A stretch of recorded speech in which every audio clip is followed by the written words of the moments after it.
Good afternoon, and welcome to the Ymedia Political Sensex, Federal Election 2025. My name is J. Paul Massey Singh, and I'm the CEO at the Brampton Board of Trade.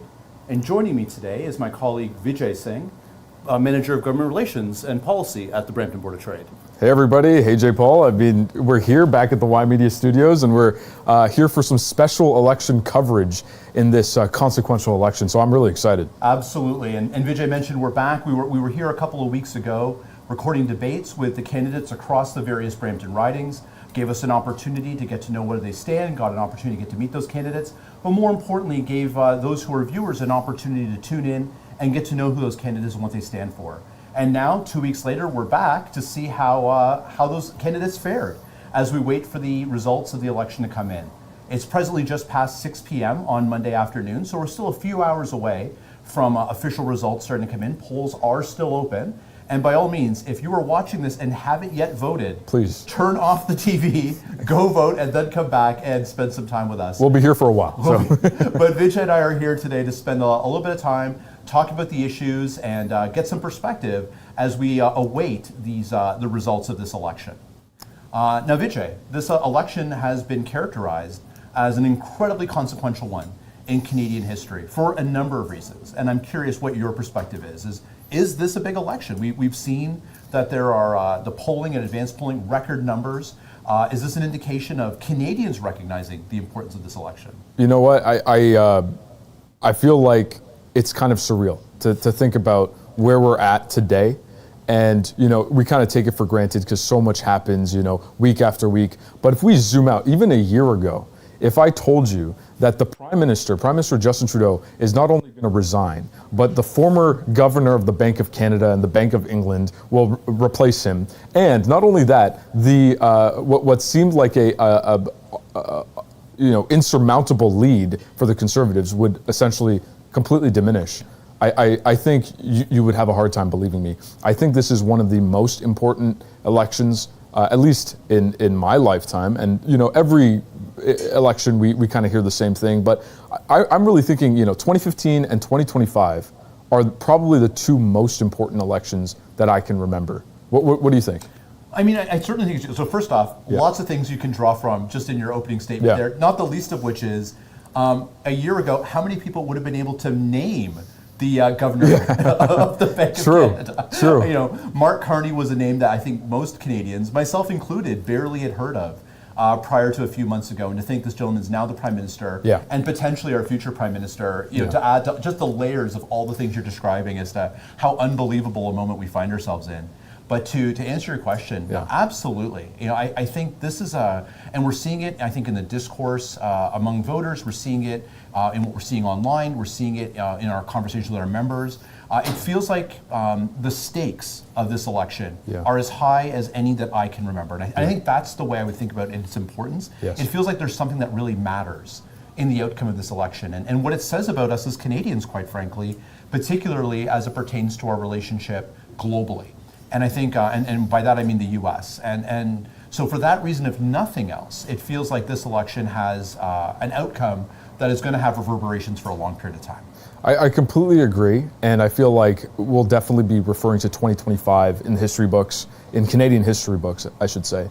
And there are so many reasons, so many variables that we couldn't anticipate. I mean, Donald Trump essentially taking the offensive on Canada, calling it the 51st state, manifest destiny in 2025. It's sort of given this rally around the flag kind of I guess momentum to this election, and we saw that in the advanced polling. I think 7.3 million voters decided to cast a ballot during the advanced polls. I think that says a lot. Is during a long weekend as well. So yeah, I think everyone is acknowledging how important this election is. Let's get into maybe the reasons why it's so important. From your perspective, what do you think? What is it that you want coming out of this election? Maybe I should ask. I mean, I think right now what we want is stability more than anything else. And I don't think I'm unique among Canadians in asking for that. All the issues we've had the last few months, whether it be, where we in decision making are as a country, so many files, immigration being a key one, anything related to the economy, affordability, taxation, carbon taxation specifically. It just feels that we've been going back and forth, that there's been decisions that have been made with some real short-term thinking as the previous government was scrambling, trying to find whatever it could to resonate with voters heading into what we knew was going to be an election year. We just didn't know it was going to be an election this early in the year. So clearly that Trudeau government was scrambling a bit. I think it's reasonable to say that they were throwing a lot of stuff at the wall, hoping to see what would stick, what would click with voters as they figured out their platform heading into this election year. And as a result, I think there was just a general lack of consistency among the decisions that were being made. It was difficult, I think, speaking definitely as someone who works in a business trade organization. I think it was really hard for us to understand the logic and see a consistency in what the thought process was. And I think if nothing else, and then you layer on top of that, my apologies, all our trade issues with the United States, which have really, you can speculate all the different reasons why they've begun now, and the various reasons or the various motivations behind Donald Trump's decision-making as approach as it pertains to Canada and Mexico, most importantly as key allies to the United States economically. But among them, I have to believe, is this lack of stable leadership, or at least his perception of stable leadership here in Canada. In as much as we had a prime minister, it was a lame duck prime minister for some time. And the individual who's serving as prime minister now, although this was, Mark Carney serves completely legitimately in terms of our rules of parliament, he nonetheless has not gone through a general election and therefore does not have the gravitas, although he certainly has the title, the gravitas, I think, when it comes to relationships with the United States. And then you throw on top of that, we're in an election period. So I think just getting through this period, understanding who our leader is going to be, so that we have some sense of how policy may be formed, what the mandate of our government is going to be, and allowing us to engage in conversations, whether they be national ones around our approach, unity, or international ones around trade and our foreign affairs. I think that's the piece for me. But how about you? I trust you have some perspective as well. No, I absolutely agree with you. I think, particularly on the non-Trump side of things, let's say, I think unity is important. I think Canada is unfortunately quite polarized, especially if we look at sort of the regional dynamics in the country. I think we're seeing kind of this Americanization of our political culture a little bit, unfortunately. I think this really kind of became very apparent to me during the Freedom Convoy in particular, but I think, the number of times I've heard woke and DEI and all of this sort of in this kind of incendiary way, I'm a little bit troubled by that. So I also don't like the fact that this election seems to be a two-horse race, and it seems a little bit sort of reminiscent of the U.S. two-party system, and I hope we can see sort of the resurgence of third parties, going forward as well, and I think we will, and we can get into that. So I completely agree about the unity side of things. I think in a little while, I hope we can get into some non-Trump topics, housing, immigration, all of that you alluded to, but. We talked about the importance of this election. You opened this up with this provocation. Is this a consequential election in Canadian history?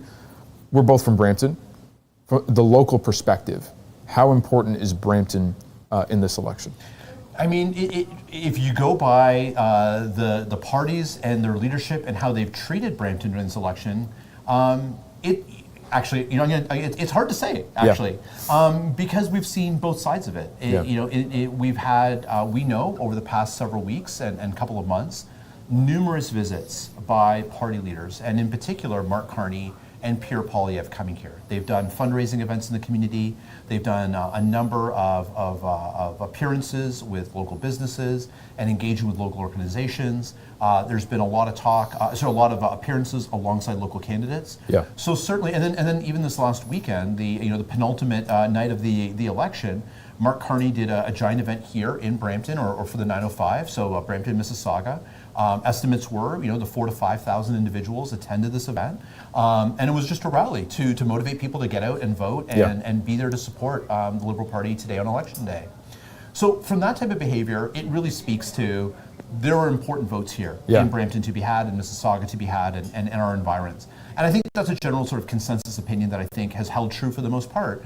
You and I have both done a significant amount of media in outlets not just locally, but also provincially and in some cases internationally, with those who had an interest in Brampton, because they see that there is some pattern here where candidates are high profile for the most part, and party leaders put a lot of time, a lot of energy, spend a lot of money.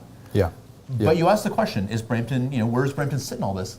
Part of me, however, in as much as I see that strategic importance from the parties, one of the things that jumped out at me is at the candidate level, I felt it was a little bit lacking, quite frankly. Completely agree. We saw some folks, and I don't need to get into parties or names. We've got a bunch of incumbents, and we had some people who were running in opposition to those incumbents. And some of those new faces that we saw were not new faces. They were old faces, faces in some cases who've been in a few elections without a lot of success, people who weren't necessarily bringing forward new ideas. And in engaging in the candidates, as we did here in the debates, it was a little disappointing that some of them weren't familiar with the issues. Some of them were calling out, institutions in the community, including the Board of Trade, and that's all good. Tell us if we can do better, but indicating a lack of awareness of what institutions in our community were doing, and therefore demonstrating to me a lack of engagement. And so for a set of ridings that people outside the country understand are important, I just didn't feel like I saw it in the candidates, and that felt really disappointing to me. Yeah, no, I completely agree, and at times, and I, not naming any parties or names, but at times it felt like almost like a bigotry of low expectations. Let's just have someone who, frankly, looks like us, the South Asian demographic, and hopefully that's enough to kind of sell the vision.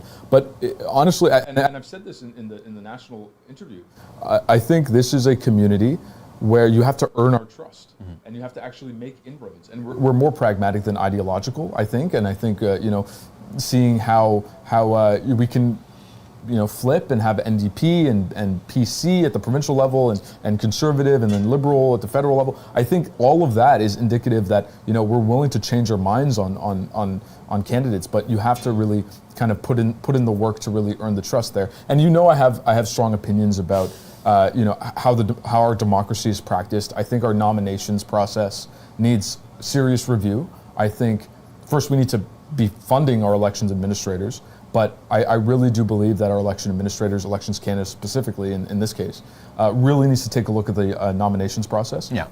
We've seen a circumvention of the typical nominations process, and there's no uniform kind of standard for that. No, it's more norms than rules. Exactly. But those norms have not been adhered to. No, they haven't been. And this is honestly, in my estimation, a contravention of democratic principles. And we saw this in Brampton. And I'm a little bit, not just discouraged, but a little bit, frankly, disgusted to see that sort of perspective has been so paramount in this election. But anywho. Well, at the risk, actually, I don't want you to anywho this one. At the risk of egging you on, all right. You spend a lot, and we're going to tap into what you and I do day to day in terms of engaging with the Brampton business community. But we had jobs and lives before these jobs, and one of yours was working in an environment and for an organization that spent a lot of time looking at not the political outcomes of elections, but talking about the process and the thinking and the institutions around elections. Yes. And I'd love you to elaborate a little bit more in that spirit. I think you're making some great points here, and I think I would love for our viewers, we have time, to hear a little bit more about some of the recommendations that were coming about, and in particular, your comments around the nomination contest. I think this is, quite frankly, in my opinion, the root of the issue that we have here with our political system in general, and I very much see it here in our community in Brampton. Absolutely. Is this, how did we get these candidates in the first place? I'm sure is a question many people have asked. So I'd love for you to elaborate on what you've seen and the types of things you think we could be doing better. Sure. I mean, okay, so as we all know, when we have an election like this one, we go to the polling station, we see a list of candidates on our ballot, someone for the Conservative Party, someone for the Liberal Party, and NDP, Green, yada, yada, yada. And we vote for our local representative that then indirectly is a vote for the government of the day, let's say, and indirectly a vote for the Prime Minister. But those candidates that you see on that ballot, they actually go through another electoral process, another election to actually get their name on that ballot. So that is called the nominations race. And each party in each riding has a nominations race, and what is called the riding association and members of that party and of that riding tend to they elect that individual to represent the party in a general election. Now, there is no uniform rule about how much does it cost to put your name in a nominations race. There's no uniform rule across the parties about how long these races are supposed to last, how many candidates can be considered. There is no real regulation around this process. And typically what happens is you put your name in, let's say you go through all of the requirements, the electors then decide to elect you. Typically, you are the candidate for that party, for that riding. What we have seen, especially in this election, is the central party can decide, no, you know what, we don't actually respect that process. We can ignore it, and we can install a candidate of our choosing to run in that riding under that party banner. And these are, there are different terms for this sort of candidate. Folks are helicoptered in, installed in a riding. Sometimes they're not even from the community. It is what it is, but because there's no regulation around it, these sorts of things can happen. So, there's a lot of what is called democratic gatekeeping. We look at democracy as the formal, general election, but democracy really starts at the nominations process. And because there's no sort of uniform regulatory environment for it, central parties, frankly, can run whoever they want, and we're kind of seeing it with the quality of candidate in this election. Yeah, absolutely. So to summarize that, and that was really comprehensive, and I hope our viewers were able to follow all that, because that's a lot of information you're passing along. But the crux of it really is that in as much as we want to have a democracy where we believe that people are making informed votes and informed choices based on factual information that they receive on party platform, the fundamental piece behind it of who these individuals are who are going to represent us in Ottawa, that process is completely opaque. Yes. And there's really no way to know that the person who's there to represent the community is someone who was put in place fairly. Yeah. And I think part of the reason I wanted to bring it up today is I think it's an interesting conversation around why we got the candidates we got, because in some cases they may have been selected for other reasons beyond just they represented the community well. But the other side of it is that it has created an interesting dynamic in this particular election, in that it's basically resulted in another party being formed. And I'm curious what your perspective is. When we did our debates here, we didn't get full representation in any one riding, but we got a mix of different parties represented. In some cases, just one candidate, in others, 2 or 3, and we were able to facilitate some good discussion. Together, I think we got a good picture of party platform, looking at the 5 or 6 debates individually, collectively. But one of the things that was really clear, is that there is a lot of passion, a lot of energy from this now new, whether you want to call it 4th or 5th party, depending on how you look at the Greens, but the People's Party. And this really represented this thing that you're talking about, this individuals who felt that they were unfairly left out of this process of being selected as nominees and as candidates, and who found their home, therefore, in another party. These individuals primarily came from the Conservative Party, and many of them were running as protest or in opposition almost to their Conservative they would go so far probably to call them replacements, but at least there are Conservative alternatives. And I'm curious from your perspective, if you're talking about the local piece, how much of a role do you see this playing? Do you get the sense that there's a spoiler role to be played here? There's a lot of talk has been had over the last couple of days of is the NDP going to do anything to shift the tides of a majority versus minority government? But no one's been talking about the PPC, but we saw a lot of PPC candidates here and engage in our debates, and I'm just curious what you think about their role in all of this. Honestly, I think especially when it comes to Ontario, even if the PPC make a dent in 1 or 2 ridings where there could have been a Conservative win and there wasn't, I think that can make all the difference. And it's kind of fitting because Maxime Bernier himself is sort of this kind of, he formed the party as a protest. He came about it honestly. Exactly. And to J. Paul's point, we have seen a lot of candidates who have joined the PPC party because they felt marginalized by this process that I just described around this black box democratic gatekeeping sort of process. And nationally the PPC isn't polling in any significant measure, but I will say, when it comes to actual on the ground, ridings, the ground game as they call it, frankly, without naming names, there's some PPC candidates who have the community capital to actually pose a threat. Yeah. So it's something to consider, absolutely. Yeah, I think it's going to be fascinating. Tonight is going to be exciting to see what the results are. But I think the real interesting story is going to be in the days and weeks to follow, as we start to unpack whatever it is that does happen tonight, whether that be a majority for either the Liberals or the Conservatives, some form of minority government, what that means for the various party leaders, depending on those outcomes. Will some of them, will they all still have jobs? Will some of them be looking for work?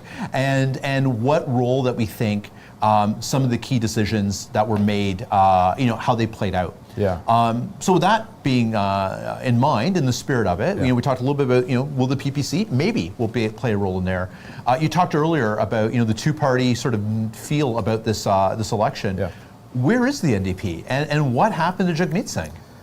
It's really unfortunate, and I'm going to editorialize a little bit. I feel really bad for Jagmeet Singh, partly because I think he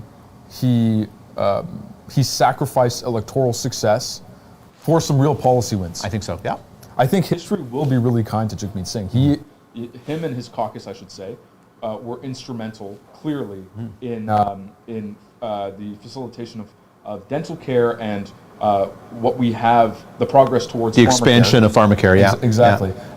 Largely facilitated through the supply and confidence agreements. That was maligned by media in many respects.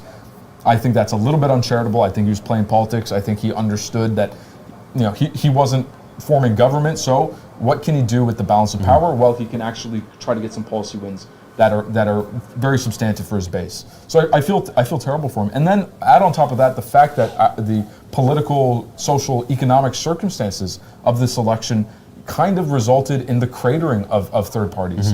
And this has become a two-horse race largely because of the situation south of the border. So I feel terribly for Jagmeet Singh. I think what will likely be the destiny, his destiny is that there will be a leadership review and ultimately a leadership race to replace him. I think he hasn't gained seats in the last few elections, and so I think at that point, reality has to set in, and there needs to be a review of leadership. But I do think Jagmeet Singh is not nearly as much a failure, frankly, as a lot of folks would have us believe. No, I absolutely agree with you, and I do think history is going to be kind to him. He has contributed to real. We talked about this, at the debates. We talked about it at the office. This difference between political wins and policy wins, and those two things are not always the same thing. I think what Jagmeet Singh was able to engineer were policy wins for his party.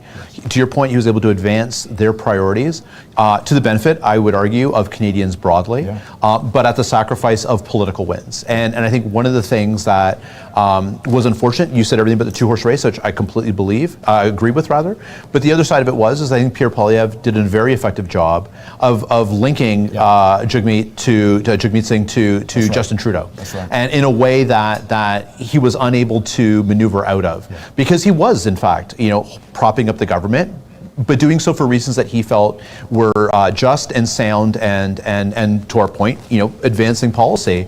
But therefore, when Trudeau went down, Singh went with him. Unfortunately, he wasn't able to get out of that linked partnership in the eyes of voters, I think, quickly enough. And I think he ultimately what his party's going to have to look back on is was that sacrifice worth it? I think the long view of history will be that it was, but in the short term, I believe you're correct. There's going to be a leadership review, and I think, unfortunately for him, there'll be a change in leadership at the NDP. Yeah. Where do you think the NDP goes from here? What should they focus on? Should they replace Jagmeet as leader? I mean, it's so hard to say. I mean, at this point, they're looking, quite frankly, at not even having party status, which you're in the wilderness looking. And for our viewers, what that means is that if you don't win a certain percentage of the vote, then you're denied certain privileges and opportunities that come along with party status. So it doesn't mean that the NDP folds. The NDP will continue at a national level, but it means they lose things like access to funding. It means they lose certain privileges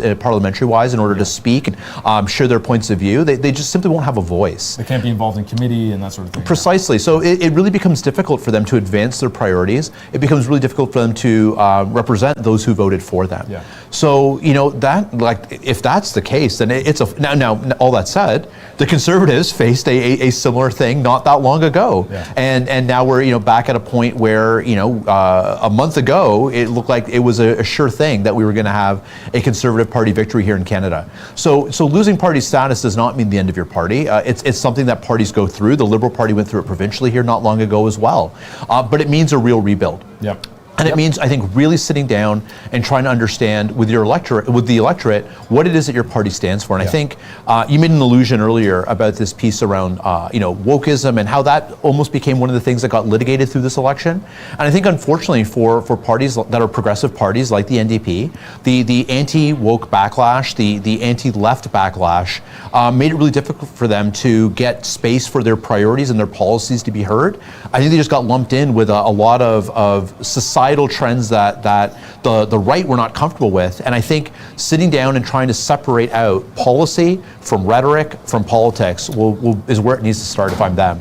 And that means really trying to carve out a path that's their own. I think one of the things that really hurt the NDP under Jagmeet Singh was that it became really difficult to differentiate the NDP from the Liberals. That's right. And in many ways, what Jagmeet Singh embodied and represented as a person was represented by Justin Trudeau. Yeah. And I think, if nothing else, they have to figure out what is unique about them and see if that's a starting point for rebuilding, where they stand. That's a really good point, and I'm starting to see them kind of embrace this messaging now, frankly, which is a bit late in the game, but they are saying, Mark Carney is taking the Liberals very much to the right, close to the center, but to the left of Justin Trudeau. Yeah. You need to elect, what they're saying is you need to elect NDP MPs to keep the government in check. Yeah.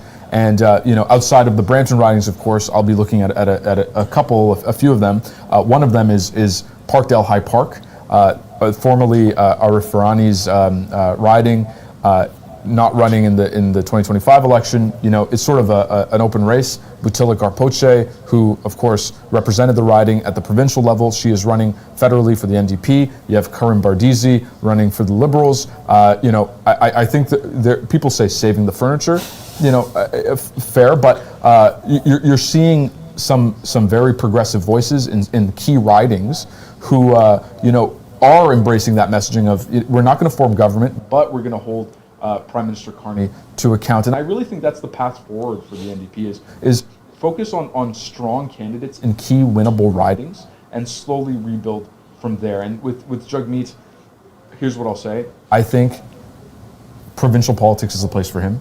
I really do think he speaks in the lexicon of healthcare and education and these things. Yeah. And I think the federal government needs to go in a different direction, perhaps. The federal NDP, rather. And I think you make a really interesting point, and I'd love your thoughts on this. So you talked about, for him specifically, the issues that resonate, why he was so successful provincially. Yeah. Because his approach, his quite frankly, the term populist has become a four-letter word in many ways because of how it's being practiced south of the border, how it's being practiced by certain parties here. But Jagmeet Singh was no less a populist. He just represented a different constituency, I think, than what we associate with that term right now. But really representing, the people, really, getting a cause and trying to find an identity alongside those that he's looking to represent. Yeah. And you're right. The issues, therefore, that worked best for him were those that were provincial because of his focus on issues around justice, and particularly things like access to healthcare, therefore, and many of the issues that pertain to the social safety net. I don't think that's true just for Jagmeet Singh. I think that's actually an NDP problem federally. That the issues that they're strongest at, based on the way that our government has, the jurisdictionality of our government, those NDP issues are really provincial issues. That's a good point. And many of the issues that we look to that are federal issues are typically the issues, the economic drivers, foreign policy, things of that nature are issues where the NDP are considered, not necessarily that they're weak, but the perception is this is not their strength. Yeah. And I wonder if that's the future of the NDP in general, is do they have a future in federal politics, or are they really a more regional party that can affect change on those key issues? Because jurisdictionally, things like education and social welfare and healthcare are provincial issues more than they are federal ones.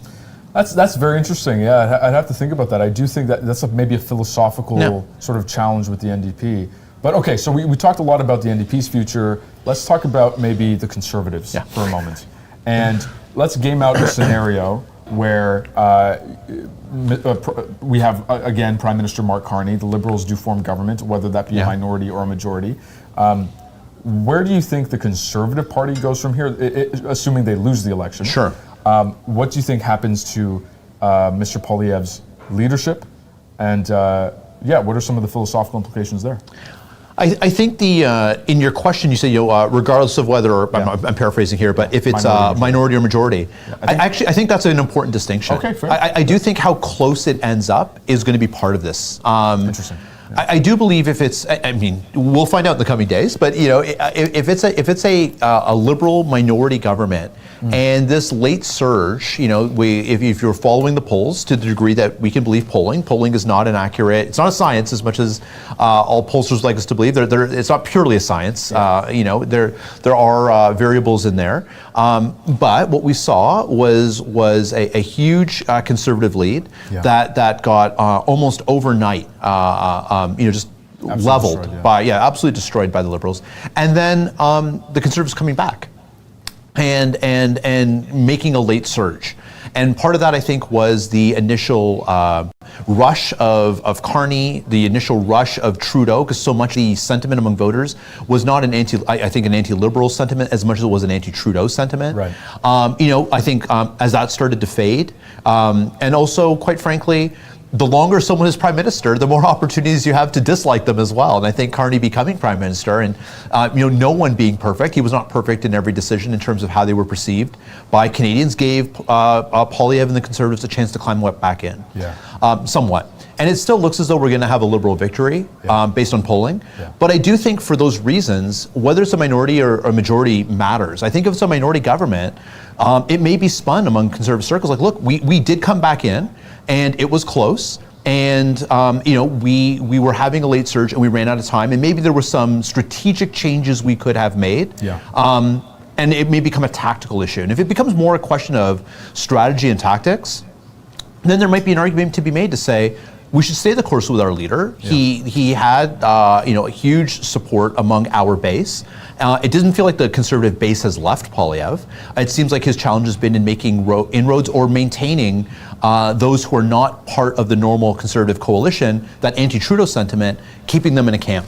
Yeah. And if so, for those reasons, if the election is close, and I can see a spin where this was very tactical. Some messaging points could have been done better. Maybe we needed to pivot from Trudeau to Trump a little bit faster, but Poilievre's our guy. However, if the Liberals do get a majority government, and if it's a significant majority government, then I think it's really difficult for Mr. Poilievre to maintain his role as the leader of the party, because I think it's going to be difficult at that point. Yeah. Just to explain away a large margin of victory for the Liberals, should that come to pass, as simply being tactical. I think at that point you need to reflect on everything a little more deeply, including was one of the challenges, and I believe this is the case, the difficulty of Mr. Poilievre to connect with voters in central Canada, and in particular in Ontario. And how much was he riding an anti-Trudeau backlash versus how much were people actually supporting him? And I think a leadership review of him, if it's a significant Liberal victory, will not be a kind one. And I think we will see a change at the federal leadership level, of leadership at the federal Conservative level, if that's comes to pass. But what do you think? There is so much in what you just said. I have so many follow-ups and questions. I filibustered on you. My apologies. No, it's great. It's good. I should make some notes and make sure I remember them. But first thing, I'll make a comment about polling, because you brought that up early in your answer, and I just want to say I agree. I think there are serious methodological challenges with polling, and I'm a little bit concerned with how much people are relying on polling for this election in particular. You alluded to it, but in my previous professional life, I did some work around democracy, and one of the recommendations actually coming out of Elections Ontario's post-mortem on the 2022 provincial election is, at least according to them, one of the factors that explains the pittance of the voter turnout that occurred in that election is because there was an over-reliance on polling data. And people looked at the polls and they saw that Doug Ford was running away with it, and they thought to themselves, there is no point in voting. If they, in fact, they disagreed with the PCs, they figured they're going to win anyway. It doesn't matter. I don't need to vote Liberal. I don't need to vote NDP or anyone else. So one of the recommendations was, in fact, to ban, to have a moratorium on polling a day or two before the actual election, so that folks could honestly make up their own minds. And as we've talked about before, there's the margin of, there are more and more actual results that are outside of the margin of error election after the election. And part of that problem is, I think these polling companies over-poll folks with landlines and folks who are, of a who certain have age, time. who have time to answer these questions. And we're missing the 18 to 35 demographic almost entirely. So yeah, I agree with you on the polling front. I also agree with you on the minority versus majority distinction. I think if it's a majority win, I do think Mr. Poilievre is no longer, there's going to be a leadership review. But you're right. I do think in some ways this wasn't the perfect kind of test of Mr. Poilievre as the leader of the Conservative Party, partly because of Trump, partly because of the novelty of Mark Carney, and a few other factors. I think, this is an interesting follow-up for later, but I think, I wonder if the specter of Donald Trump is in the rear view mirror, if the novelty around Mark Carney goes away, if the same sort of cost of living challenges persist, do we see a conservative victory in the next election potentially? I don't know. I wonder what has to exist, what policy wins have to take place for the Liberal Party to secure yet another victory in the future. I'm not exactly sure. But the thing that I want to actually follow up with you on, you said you think Mr. again, I'm paraphrasing, but you think Mr. Poilievre's challenges have been his difficulty in securing the support of Central Canada and of Ontario. If that were the case, if that it indeed turns out to be the case, philosophically, where do you think the Conservative Party should go? It's a great question, and it's funnily, you mentioned making notes. I'm making notes. I got follow-up questions for you based on this same premise here, and that is, how important is it for the Conservative Party to figure out how to build a broader coalition? And I think that's one of the challenges that they face right now. You talked about, and the reason I made the note here, you made the comment of, should the Liberal government be formed? And what do they need to have in place in order to potentially get would this be the fifth if they were to win again?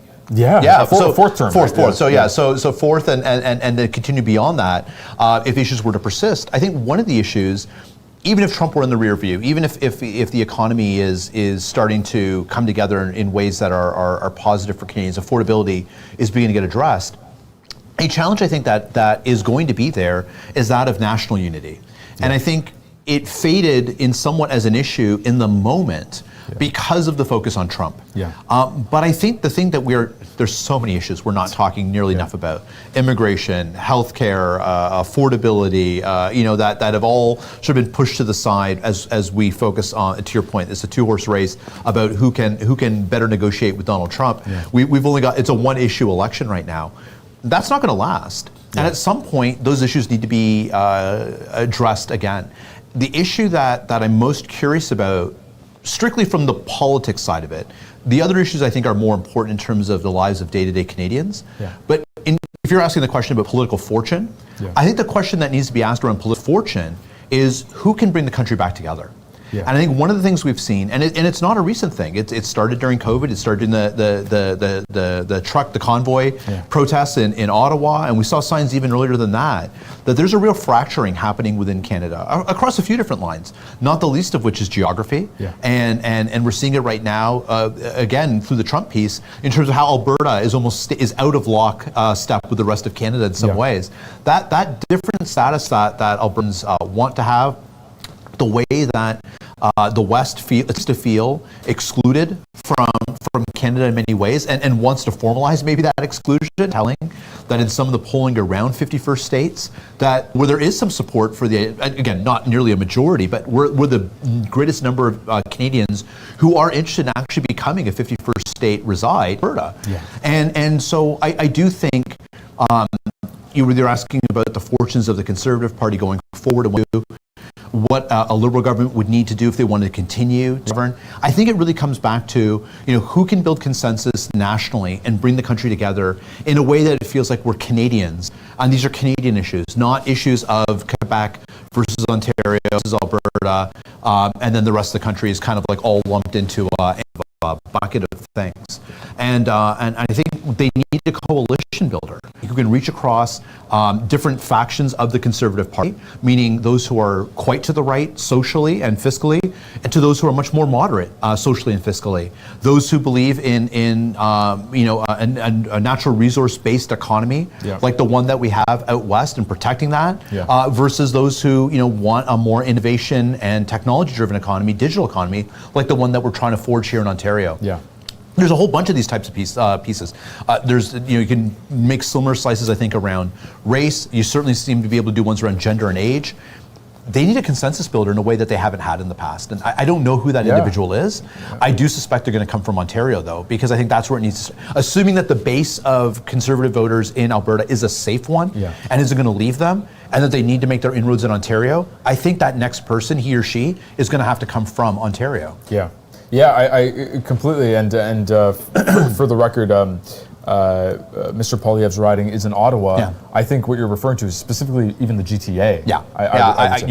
You're right, absolutely. The 905, for 100%. I completely agree with you.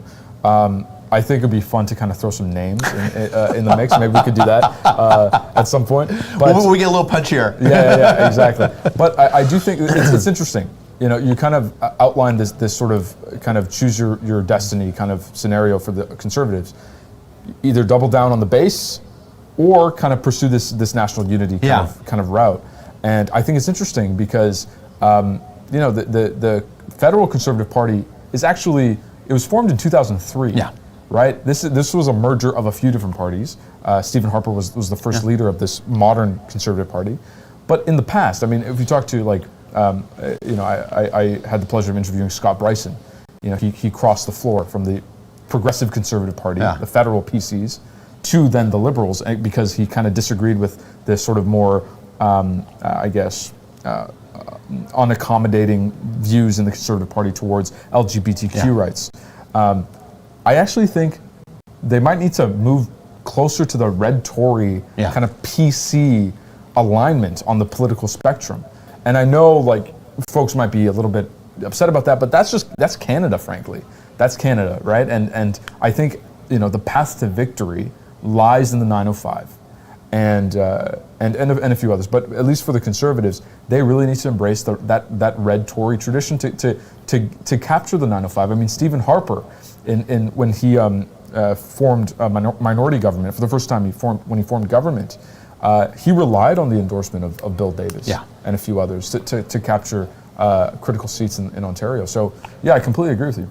Yeah, and then if you want to start throwing out names, I mean, there are some big names here locally, certainly in Ontario. I think, when you describe that individual, the person you're really describing is the premier of this province. And I know there's been some speculation to the degree that he's even had to address it, that he doesn't have an interest in federal politics. I don't know how well Doug Ford would play in Alberta, but when you describe it, and I agree with you, the type of individual, a red Tory, and someone who is in a soft way be fiscally conservative, but quite frankly needs to be socially a bit more liberal. Doug Ford has shown a knack for building bridges, building consensus, building a coalition around him, where he certainly has his detractors, and we can have a different conversation about politics provincially, to be sure.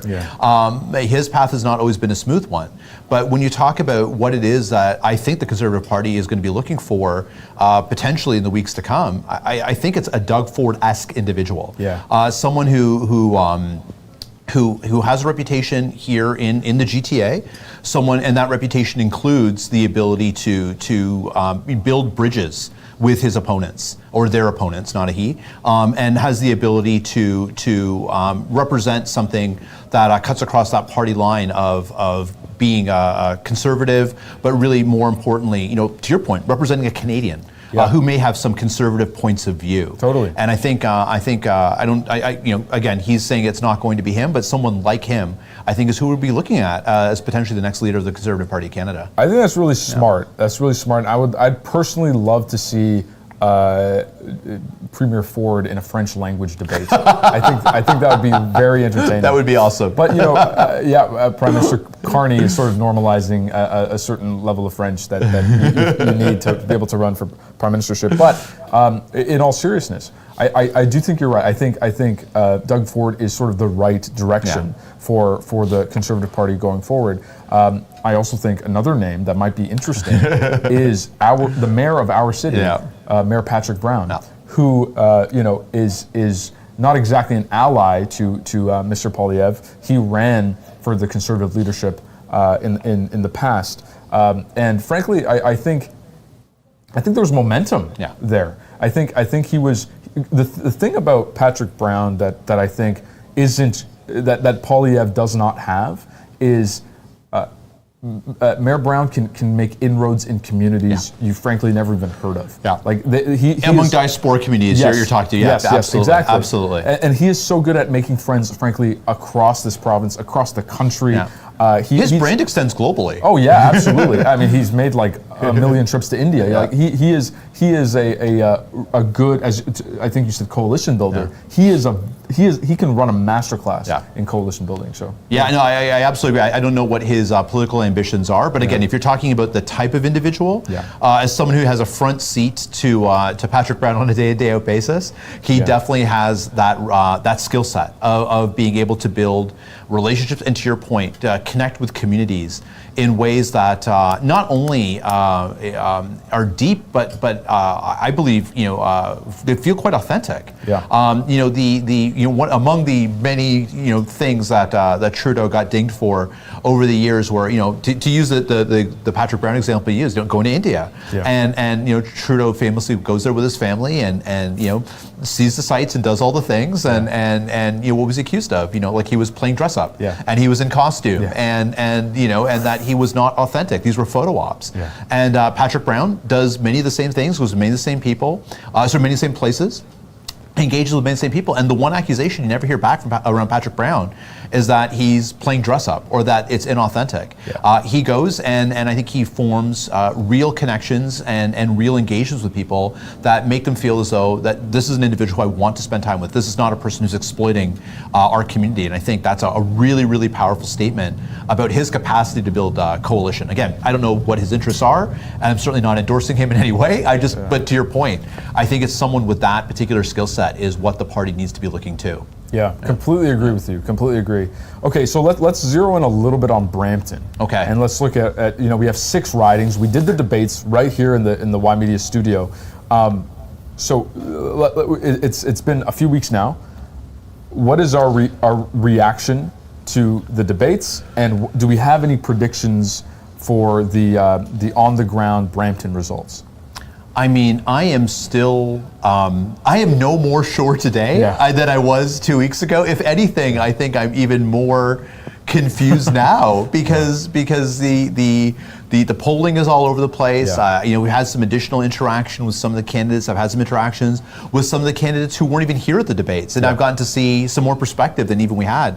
One of the bummers about it, so first off, the debates were fantastic in terms of getting them organized and our partnership with Ymedia, and shameless plug, Vijay and I have a podcast where we talk a lot about the debates at length as well at the Board of Trade. But one of the bummers of the debate was that we just didn't get the representation that we would have wanted. Many of the candidates declined. Predominantly the Conservative candidates declined to participate in the debates, but in some cases even the Liberal incumbents weren't able to join us for the debates. And so it was an excellent exercise, and I'm really glad we did it because it opened up conversations that I think are really, really important. But as I was sort of joking earlier, I think you almost have to watch all 6 debates to get a fulsome perspective, because it was always quite piecemeal. We got a little bit from Brampton Centre here, we got a little bit from Brampton North there, we got a little bit from Brampton South here, or Brampton Centre, and suddenly you can sort of put together a picture of where the party stood and what the issues were. But to say on any one riding, I had a strong sense based on the debate was hard because I don't think we really ever got the full representation of ideas and the exchange, that we wanted. Yeah. The one notable exception, and it's notable because they were two very unique candidates, was Brampton Centre, where it's a new riding here in Brampton, so there is no incumbent. And so we had two individuals running. I say two. I'm just focusing on the two likeliest to win, the Conservative candidate and the Liberal candidate, both of whom are quite new to politics, quite young in terms of life experience. Both actually were lovely and polite. Yeah. They referred to each other as colleagues. It was very civil because there was no animus built up, no one's track record to attack. And I thought that was the closest we came to some real exchange of ideas. Yeah. But it was such a unique riding because you didn't really have an individual you could say this is their record and this is really what they're about. It was a true, honest debate, which was great.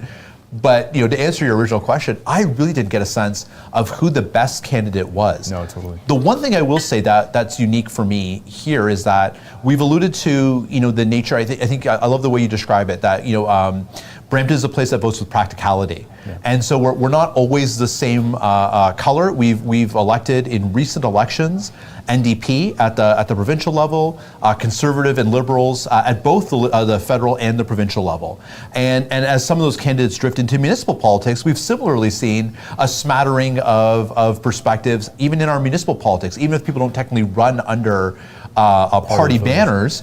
Many of them are candidates who run under those banners in the past, so we know where their politics lie. But typically, when we voted, we have some consensus within the community that we are all going to vote Liberal this time, we're all going to vote Conservative this time, for the most part. Right now, I really feel like going from riding to riding. In some cases, I feel this candidate's great, other ridings, different candidate's great, but they're not always the same party. And that was the thing that jumped out to me was that, now I may be in the minority here, I really want to vote for the person. I do think this is an election, as you described, where people are only voting for Prime Minister. And that's why I'm having trouble deciding. Because I don't know which instinct is the stronger instinct. Will people vote for the really strong local candidate? In which case I think we'll see a little bit of variety in who's representing us in Ottawa, because I think there's some good candidates in every party. But if this is an election that's going to be litigated simply on who's best suited to be Prime Minister, I do think we'll see a lot more consensus here. What's your read? I mean, you did as many of the debates as I did, and you engaged with as many people as I did, if not more, because you're the one who did a lot of the coordination. So you had some insights with the staffers and other folks in the community as well. Like, what's your read? Yeah, it's interesting because I think if you talk to Conservative staffers, they'll say, yeah, the polling says one thing, but if you go knock on the doors, it's a change election. Folks want to see change. Grain of salt. You talk to the Liberals, they say, Mark Carney has been a boon for us. Folks are strong economy, housing, They don't want to see Conservative cuts. You're seeing the messaging kind of sort of color the perspective, let's say. But it's quite interesting because all of our critiques of polling aside, 338 is suggesting that Brampton Centre, to your point, is one of the closest ridings in the country.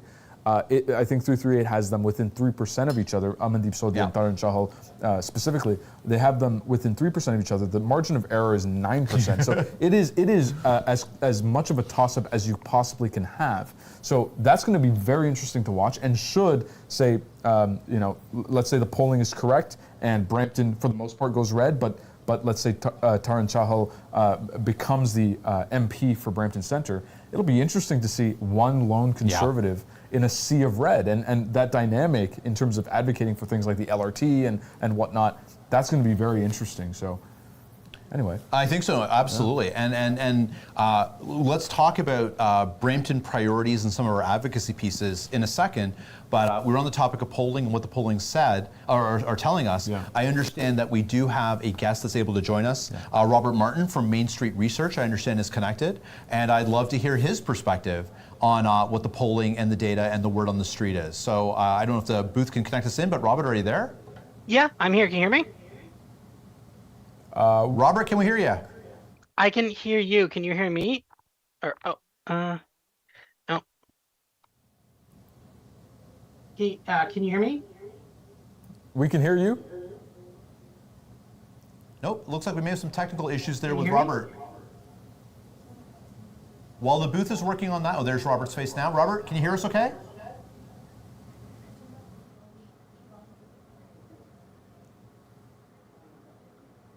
I think we're still having some trouble with Robert's audio right now. I can see him talking, but I'm not hearing him just yet. We'll listen for Robert's voice. Oh, they're telling us to keep going in the meantime. So we're just sorting out things with Robert. We'll have him in here in a moment.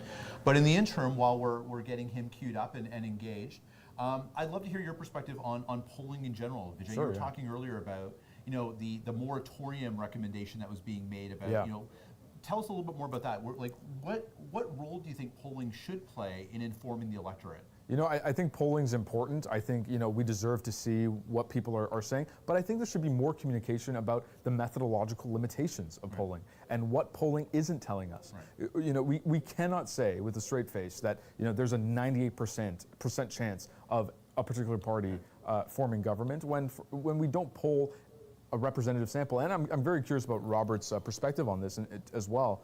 But yeah, the moratorium I think is a very interesting idea. And there were some other recommendations in there as well. Like, for example, maybe election day should be on a weekend or a day off or a holiday. I like the notion of actually creating a holiday and it really being some kind of celebration of patriotism to go out and vote on that day. Absolutely, absolutely. And I mean, in Australia, they have a mandatory voting and they have what's called a democracy sausage, which is, when you're waiting in line to vote, you have a barbecue and people are barbecuing hot dogs and you get to have a little hot dog while you're waiting in line. So things like that, the sort of stuff around these democratic processes, I think are important. But on the polling issue, I mean, again, I think polling is very important. But I think it can be challenging to just rely on polling. I think so too. So we'll get a little more polling perspective. I understand Robert's able to join us again. So Robert Martin from Main Street Research. Are you there, Robert? Can you hear me? We can hear you. How are you, sir? All right, there we go. Yes. Well, thanks for joining us, Robert. It's great to have you. Vijay and I were just talking about the sort of the broad strokes of the election, making some amateur insights and picks, but we'd love to hear what the data is telling you and share with the viewers what you're learning about this election as we head into its final hours. Yeah, well, I mean, technically, it's basically over now, right? Polls have already started closing in the Atlantic, so we will have results very, very quickly from here on. But no, I mean, this election has been, and I'm sure you guys have mentioned, just absolutely insane, right? We've started off from a massive conservative lead back in January that forced the resignation of a cabinet minister and Trudeau himself to resign. And now we're here where the Liberals are apparently on the precipice of not just winning another election, but actually gaining seats from the last election, which is just absolute, like, I don't think I've ever quite seen any sort of election like it. And we're now in the final hours of this with polls already closing in the Atlantic, and we're here in Ontario. Polls close here in about 2.5 hours. So yeah, it's going to be a very, very close race. And it's been a very interesting race. At the moment, it looked like, at one point, it looked like Carney had this massive lead in the polls, like a 10-ish point lead in the polls. We never really bought into that kind of as an organization at Main Street. We kind of always thought it was a bit tighter. And sure enough, the polls have gotten a lot tighter recently, kind of coming down into the low single digits range to just slightly above a tie. And we'll have to see how that translates into it, right? The Liberals have a far better vote efficiency. Obviously, you guys are there in Brampton/Mississauga. That is basically ground zero for the Liberal vote efficiency there. But Ontario, by and large, and the Atlantic as well, those are generally the very strong areas for the Liberals. And when they do well in those areas, they're able to just mop up in the seats. And at the end of the day, I mean, yes, although you want as many votes as you can possibly have, getting more seats is very valuable as well. So, yeah. Robert, fascinating insights. Thank you for that. You touched on a few things, and I'm very curious.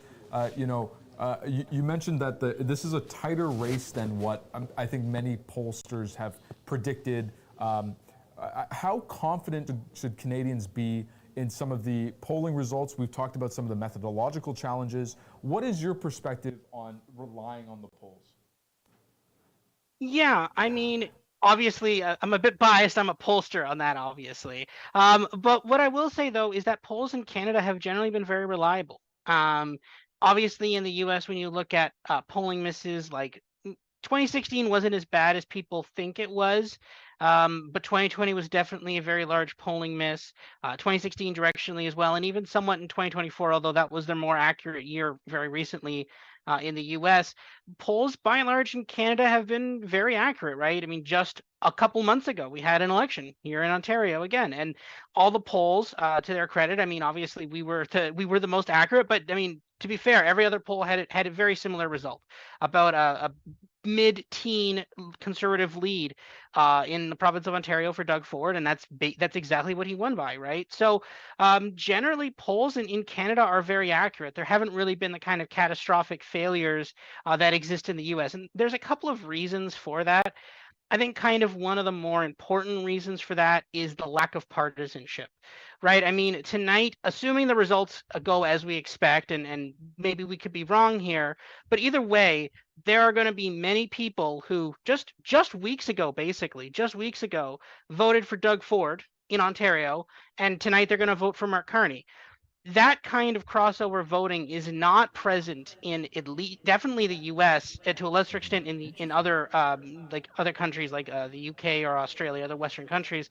That kind of bipartisanship or just lack of partisanship is kind of unique to Canada, and I think that's what kind of makes our polling a bit more accurate than maybe in the U.S. That's a really cool insight, and I appreciate that, Robert. I hadn't considered it that way, but you're right, that switchover happens. Now, one of the things I'm curious about, Robert, is our perception here is that this has really become a one election or one issue election, really being discussed on only that one topic of that with the trade relationship and Donald Trump. Is the polling telling us there are other issues out there that are important, that are shifting the support that various parties are having? I think fundamentally, I mean, when you say it's a one issue election, and obviously the issue is the U.S., Trump, trade relations, tariffs, etc. I think that kind of oversimplifies the election to some extent. I think obviously, and that is not to take away from that issue whatsoever. I think that obviously is the most important issue for a large amount of people. There's a large amount of people in Canada who basically work at companies that their main export is to America, or basically very heavily reliant on America and our trade with America for their livelihood, to pay their mortgage, right? But at the same time, there are quite a lot of voters in this election, generally people who are younger, a lot of them immigrants to Canada who are now first-time voters or very recent voters, that their main concern is affordability, right? And, I mean, this is why Poilievre has been so determined kind of on the affordability issue, right? I mean, a lot of people, especially, we're going to use an Ontario example again, some of Doug Ford's strategists, Doug Ford himself, have basically told Poilievre, you've got to focus on Trump, just focus on Trump, hit Trump on this, hit Trump on this. And Poilievre has not really done it. He's been very doggedly, and his campaign has been very determinedly focused on affordability as their main issue. Obviously, they will mention and obviously mention the U.S. in that issue, but they have been basically completely viewing that as kind of a sideshow. And I think that obviously when we say, when you put out a poll and you say, what's the most important, people are going to say, oh yeah, it's dealing with the U.S. and 100%. But I think that your opinion on, say, the affordability issue is going to color your opinion on who's best to deal with the U.S. Maybe if you're like, okay, I can't afford groceries, maybe Poilievre was gonna be better for me, and then also that'll fix the U.S. issue as well.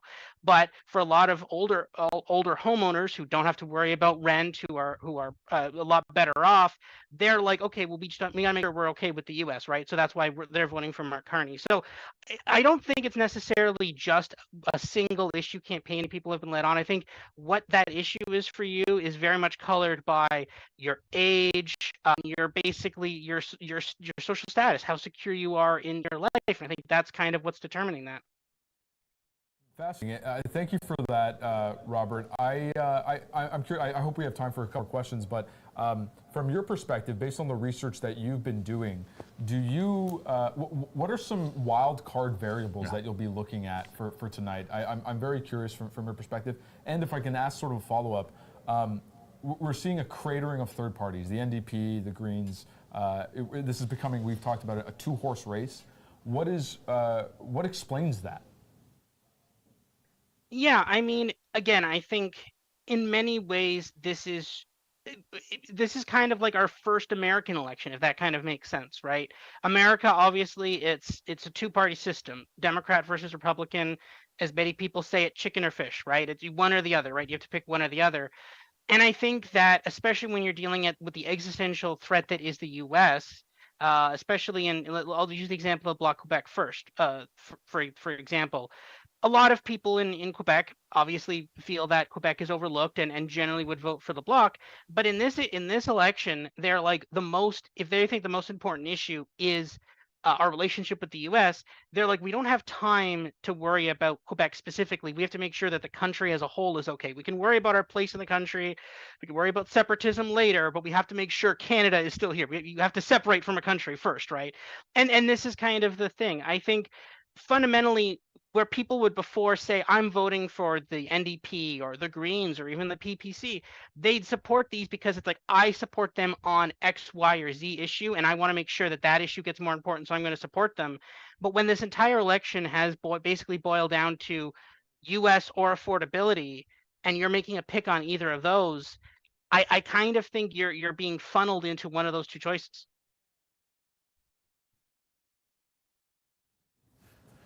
Appreciate that. So on that piece there, Robert. So appreciate these other sort of elements are coming in, and in some cases, a little bit of a surprise, perhaps even in terms of how robust they are in terms of importance of issues to Canadians. One of the things that we've been trying to read the tea leaves here as we speculate tomorrow what might happen and how the parties may respond is this question of regionality. And is there a challenge here for, if we assume what's trending right now is going to come to pass, and we do end up with a Liberal Prime Minister, Mark Carney's our Prime Minister tomorrow, and there is some kind of review of the Conservative Party leadership and the decisions they made, how much in your mind, based on the data that you're looking at, is going to come down to this idea that Vijay and I were talking about of how Western Canada versus Ontario and Central Canada see the Conservative Party and how they see how they saw Pierre Poilievre? Yeah, I mean, the important thing I think we're going to have to think about is I don't expect Poilievre to resign tonight. I wouldn't expect that.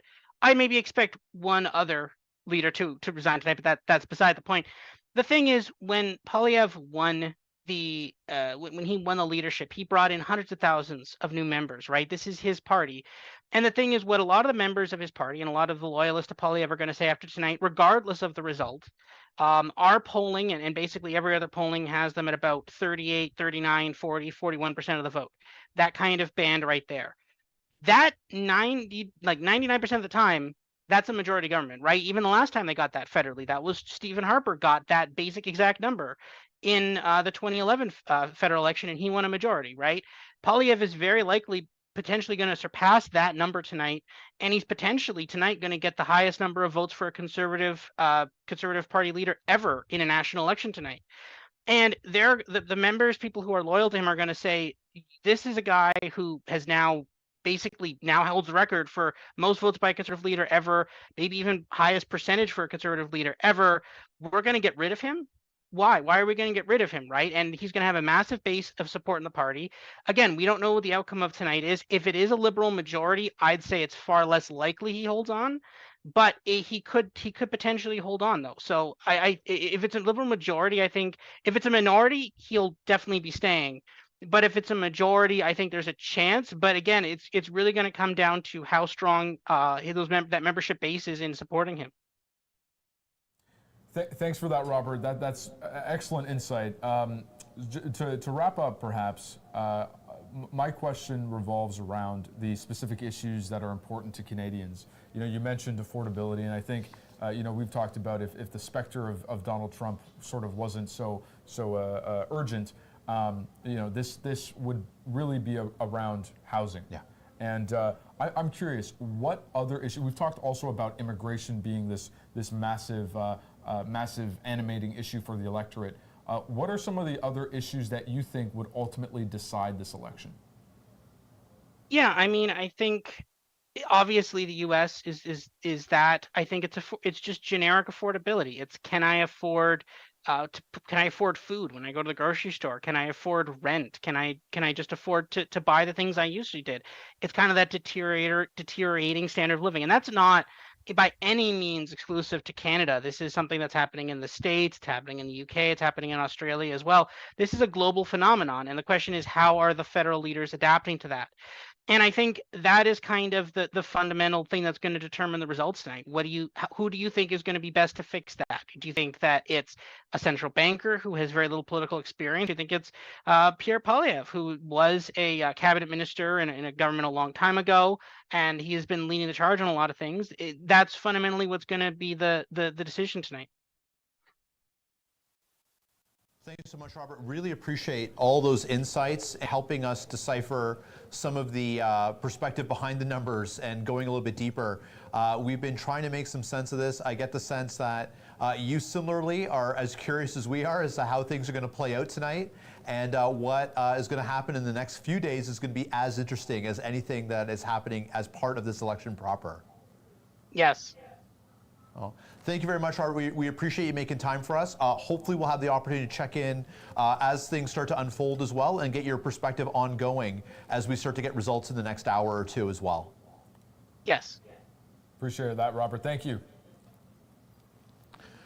So that was Robert. It was some really cool perspective there, and I thought his insight is in particular around that conversation we had quite a bit about what happens to Pierre Poilievre if he loses. Yeah. Definitely a factor that I think is worth considering is that these leaders, as they come in, as candidates come in, bring supporters into the party. Absolutely. It's among the reasons, coming back to a topic that we started off with, why some of these candidates are in fact in the party. Yep. It's also among the reasons that some of those disgruntled candidates we were referring to earlier, are disgruntled with the party because they bring in those supporters. And I thought Robert did a great job of putting some numbers to that. That even if the election results aren't what the Conservatives want, even if there is some kind of leadership review about the tactics and approach taken, fundamentally the base of the party was brought in by Pierre Poilievre, and that's going to be something that they're going to have to reconcile with. In as much as we talked about the Central Canada piece of it, they're going to have to find somebody who's going to retain that base that Pierre Poilievre brought in if they determine that he's not part of the future of the party. It's a fascinating perspective. It's one that I hadn't really considered either, and it's making me realize that maybe we're talking about the sort of the questionable decisions regarding certain candidates and certain ridings. I think that's also part of the calculus as well. Right. How good of a fundraiser are they? And I'm also realizing this is likely what the NDP needs is a good fundraiser, a solid fundraiser. Absolutely, absolutely. We've got a few more minutes before we are heading to a break shortly. We were coming around to some of the local perspective. Yeah. And you touched on some of the issues that are priorities beyond the Trump issue. Yes. Affordability, immigration being key ones here for us in Brampton. Following through on some of the commitments that were made by the previous government, particularly as it pertains to infrastructure, specifically funding for our LRT and other transit initiatives being critical ones. I'm curious from your perspective, what are the issues, tonight may be decided around Donald Trump, but tomorrow we have to do real work. In our community. What are the issues that you're hoping to see our candidates, whether they be liberal, conservative, or some combination thereof, be focused on? What are the conversations the Board of Trade is going to be having tomorrow? I think for anyone who's watching this, listening, and if you follow the work of the Brampton Board of Trade, you're probably tired of hearing me talk about affordable housing, housing in general, but along the spectrum of housing. We need serious leadership at the federal level. And we are seeing a lot more conversation, and we're seeing the inclusion of housing in the costed platforms that came out last week as well. In the debate, Mark Carney actually shared that housing was the the catalyst for him to get involved in electoral politics. And so for me, I think leadership on housing is paramount. It's interesting too, because I am kind of reflecting on the past 10 years, right, of the Trudeau era, let's say, or as the Conservatives say, the lost decade, Canada's lost decade or whatever. But it's interesting because the evolution of housing advocacy at the federal level is sort of fascinating to see, right? You probably remember Prime Minister Trudeau saying, housing is not a federal responsibility, right? I had the pleasure of interviewing Adam Vaughan, who he criticized Justin Trudeau's lack of national housing strategy, and he was then later invited into cabinet.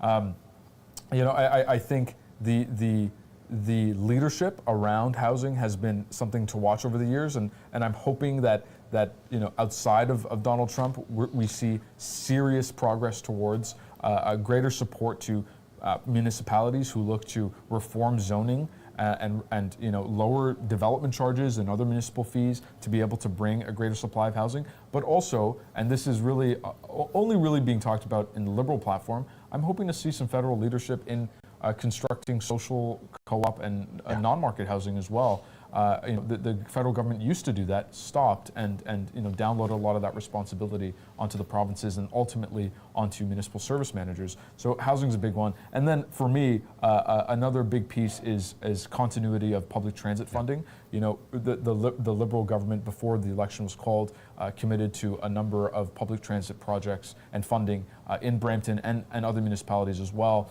through the Canada Public Transit Fund. We're hoping to see a continuity of that fund and of that funding.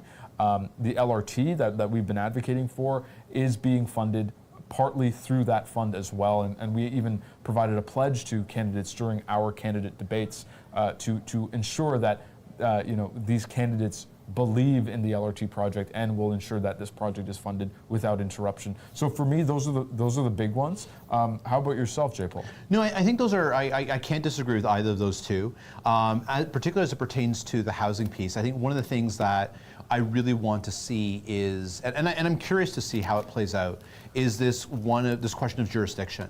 During an election, candidates want to convince you that they are prepared to be active and outspoken and effective on every issue, whether that fall under their purview, federally, provincially, or municipally, or not. The potholes. The potholes. The Prime Minister is going to fix, make sure the garbage gets picked up on time type stuff, and we'll often see those commitments and those pledges to make change suddenly get pushed to the wayside because after the election it needs to be acknowledged that this is my jurisdiction.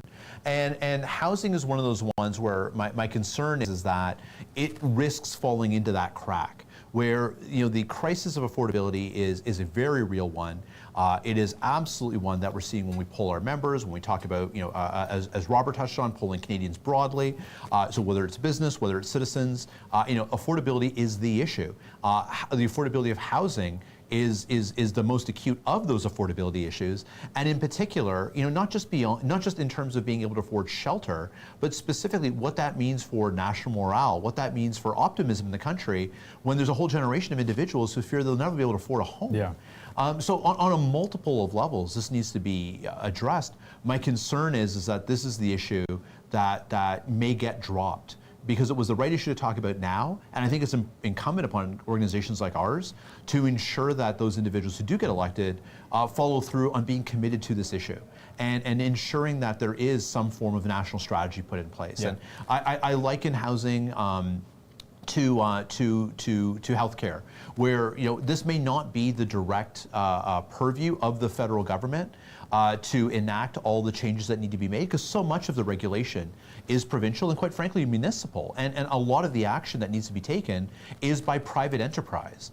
But to put in place some kind of housing accord or larger mechanism that creates accountability, that ties the funding, because the federal government still owns the public purse, to say, if you want the funds, here's the how, and using the appropriate carrots and sticks to incentivize the right behavior and not punt this issue and say it's not our jurisdiction, but to say this is our issue. Here's how we're going to make real change and real impact, is something that I'm really keen to see how it plays out, and very, very keen to play an active role in advocating for it on behalf of our community. Absolutely, Yeah. absolutely. And when I think about what qualities make a good prime minister, I think it's exactly what you're saying. And you mentioned coalition building before, but on issues that are not technically federal jurisdiction, more so, a prime minister needs to be good at creating alliances between premiers and between municipal leaders and between, frankly, not only other caucus members, but in across party lines as well in the House of Commons. I think ultimately we're seeing a real sort of polarization of the different camps, and it might sound romantic, but I think a good leader facilitates the democratic process. And ensures that good ideas make their way to the PMO. They don't need to necessarily have all the best ideas from day one. They don't necessarily have to be the best policymakers, but they need to be the best at listening and facilitating good dialogue. No, absolutely, and coming back to some of the themes we've talked about earlier, that of a country that feels somewhat fractured, that of there being some conversation around unity, people feeling disenfranchised from the not the voting process, because it seems like we're having record numbers of people come out to vote, but to feeling like government speaks for them and represents their interests. That's not going to be addressed and advanced and fixed through partisan actions only. A party is going to have to develop its platform, and it's going to need to ensure that its policies get enacted in the way that align with that party's values. But the way that that's done has to be in a manner that builds consensus and brings people back together. The last thing that we can stand to have, I think, as Canadians right now, is divisiveness in terms of how politics impacts the lives of day-to-day, because that's what we're seeing right now. And we risk, I think, a deeper fracturing of this country if we fall into the trap of a leadership that does not listen and is more focused on winning seats and holding power at the expense of bringing Canadians back together behind a singular vision. Absolutely. Very well said. Very well said. I think this is a good place to take a break. It's our time. I do think it's worth pointing out there's something on the TV there. So we're about to head to break. We have election results to share. Yes, they're coming in. Do you want? I'll give you the honor. Why don't you share the first poll results we've got? From what I can see, it seems that at present, from data coming out of Atlantic Canada, we're seeing the Liberals in the lead with 3 seats, and then the Conservatives with 1 seat. So now 2, just look at that. time. You're enacting change as it happens. There you go. So we're going to start to see the results come in, and we're just getting started. Yep, so we're heading to a break. Stay tuned, lots more to happen. The results are just starting, so over the next few hours, we're going to learn a lot more about the future of Canada. Thanks for joining us so far.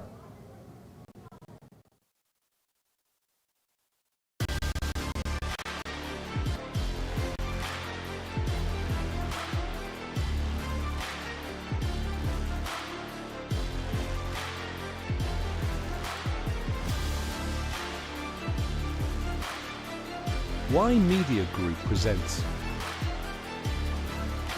biggest ground coverage, federal election Canada, debates, tough questions, ground coverage, Toronto,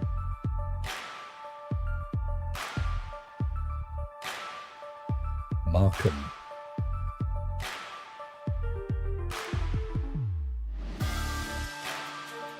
Vaughan, Brampton, Mississauga. We bring you ground coverage from everywhere and anywhere.